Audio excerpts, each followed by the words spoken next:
Just a few days ago, my son has come back from a student exchange, von einem Schüleraustausch. So, from a student exchange to France. Did you ever take part in a student exchange yourself?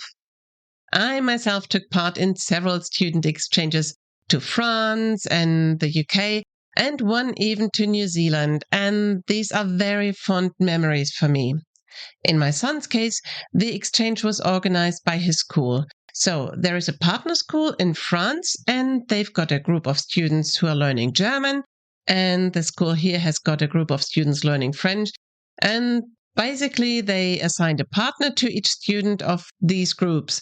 Then the German group went there for a week, and every student stayed with an assigned partner's family, and they went to school together and had a really great time. In a few weeks' time, the French students will come to Germany, and then we'll have the French boys staying with us. So that'll be really fun. With these student exchanges, the exciting part is that you really get a glimpse into the life of a different culture. You stay with a family and go to school. You get insights that you could never get as a tourist. One surprising insight for my son was that there is no Easter bunny in France. At least not the way it comes to our houses in Germany. Now, you might be wondering what exactly I'm talking about when I say that the Easter bunny is coming to our houses in Germany. And this is why I want to virtually open my house for you and let you in on some of the traditions we love and how people in general celebrate Easter in Germany. Hallo und willkommen. Hello and welcome to the Uplevel Your German podcast. Ich bin Charlotte, I'm Charlotte, founder of the language school CharLingua and host of this show. I help German learners around the world improve their German skills by building their confidence and fluency. It is my mission to make your language learning journey as easy and as exciting as possible. Okay, let's talk about Easter. Wir sprechen über Ostern.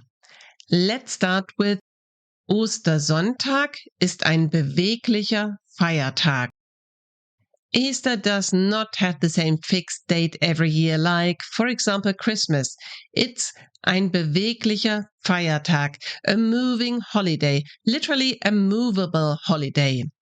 The date is always the first Sunday after the first full moon in spring. So this year it's on the 31st of March, and next year in 2025 on the 20th of April.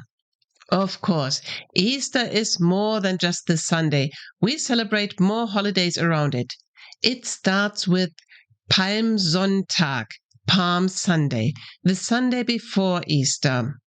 Then Gründonnerstag, Maundy Thursday. That name, Gründonnerstag, is not because of the color grün. It probably comes from a medieval word that means something like wailing or lamenting. Next, we have Karfreitag, Good Friday. Karfreitag is the first day of the Easter holidays that everyone takes notice of because it's a public holiday. So all shops are closed. And as it's a very sad day, you're not allowed to dance or have loud music on this day. Of course, you can dance through your living room as much as you please, but in most of Germany, there are no public places open for dancing, like in clubs or bars. The rules are slightly different in different Bundesländern, the federal states of Germany. Berlin is less strict, and in some of the Bundesländer, like in Bavaria, you aren't allowed to dance on Saturday either. So if you want to know more about that, you should look it up on the internet. The Saturday is called Kar-Samstag. And finally, we have Ostersonntag, Easter Sunday, the day we celebrate Easter. And Ostermontag, Easter Monday, is also a public holiday. Okay, so Good Friday is the day when Christians commemorate the crucifixion of Jesus and his death. And at Easter, we celebrate his resurrection. But the Easter bunny comes to all families, and having colored eggs on this day is a very common tradition. So, what do I mean by colored eggs? You take normal eggs and then you boil them until they're hard boiled, hart gekocht, and then color them with food coloring. You can buy these colors in the supermarket or the drugstore, and so there are special coloring tablets or liquids. At Easter, these eggs are then hidden by the Easter bunny and must be searched for. This usually happens after Easter breakfast. So ideally, the whole family then goes into the garden and the children enthusiastically look for the Easter eggs. And if a family has no garden or if it rains, then of course the Easter bunny comes into the apartment and hides the eggs behind the sofa, on the cupboard, under the table, behind the books, wherever. Today, the Easter bunny doesn't just bring real eggs anymore. In our house, they're even on the breakfast table before we go on the Easter egg hunt. After all, sweets are much more important for children. So, everything made of chocolate is very popular for Easter, especially eggs with different fillings, but also bunnies, chocolate bunnies, or chicken or lambs, just everything that somehow goes with Easter. In years with a really warm Easter, the garden can be a dangerous place for the chocolates. By the time they are found, they may have already melted. In some families, the Easter bunny also brings bigger gifts, like a new bike or toys for the garden. Luckily, the Easter bunny does not forget about the adults. There is a huge variety of Easter eggs filled with alcohol, such as eggnog or whiskey. And you'll also find a large selection of Easter chocolates, which are a little more expensive, but really beautiful, and that you can give to good friends or colleagues. But who is the Easter bunny? Unlike St. Nicholas, der Nikolaus, the Easter bunny does not appear in public. We know that he must be incredibly hard working. Luckily, he has a big family to help him paint and produce all of the many, many eggs. Of course, sometimes an egg might break or one of his children is particularly clumsy. There are many stories and songs about that.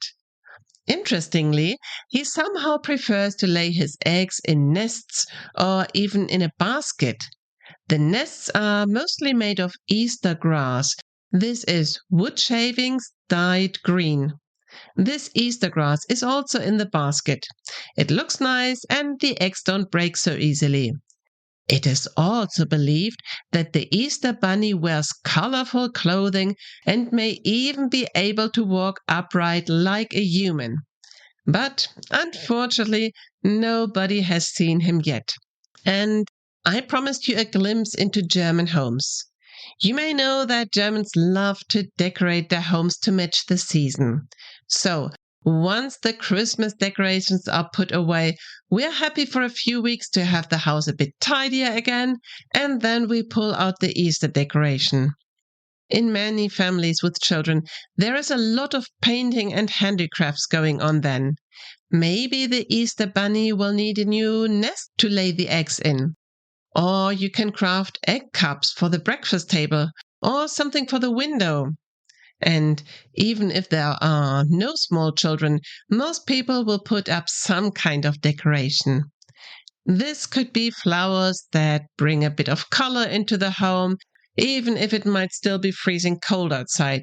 They will have an Easter egg tree, ein Ostergesteck, or have some real spring flowers like daffodils to start blooming in a pot. The decoration doesn't stop inside the homes. Some gardens are also decorated with colored eggs, which are hanging from the branches.